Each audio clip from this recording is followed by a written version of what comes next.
Hello everyone. তো সেদিনকে চলে গেছিলাম অ্যাক্রোপলিসে। আর অ্যাক্রোপলিসে গিয়ে তো দেখলাম যে হঠাৎ একটা ভয়ঙ্কর দুর্ঘটনা ঘটেছে। ভীষণভাবে আগুন লেগেছে বিল্ডিংয়ে।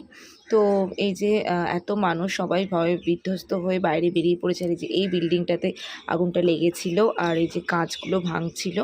তো এই যে প্রচুর ধোঁয়া হয়ে গেছিলো চারিদিকটা, আর প্রচুর মানুষ, মিডিয়া থেকে শুরু করে প্রচুর পুলিশ ছিল। তো যাই হোক, হঠাৎ করেই তো আগুনটা লেগেছিল। তো আমিও গিয়ে দেখলাম যে এরকম ব্যাপার। তো সেই জন্য ওখান থেকে বেরিয়ে গেলাম, আর বেরিয়ে গিয়ে তারপর গেলাম হচ্ছে গড়িয়াহাটে। কারণ যেহেতু বেরিয়েছি, একটু না ঘুরলেও ভালো লাগে না। তো যাই হোক, তো তারপরে এই যে গড়িয়াহাটে গিয়ে সানগ্লাসগুলো দেখছিলাম, ভীষণ সস্তা ছিল। আর এই যে তারপরে এলাম হচ্ছে এই দোকানটাতে, এই যে জুয়েলারির দোকানটা, এখানে সিলভার রেপ্লিকার কালেকশানগুলো জাস্ট ওয়াও ছিল। তো আমার তো ভীষণ ভালো লাগছিলো, আমি কোনটা ছেড়ে কোনটা নেব বুঝতে পারছিলাম না। তো আমি প্রায় দেখছিলাম কালেকশানগুলো। তো তার মধ্যে থেকে বেশ কয়েকটা আমি এখানে ইয়ারিং নিয়ে নিয়েছি। এই যে এটা এলিফ্যান্ট মোটিভ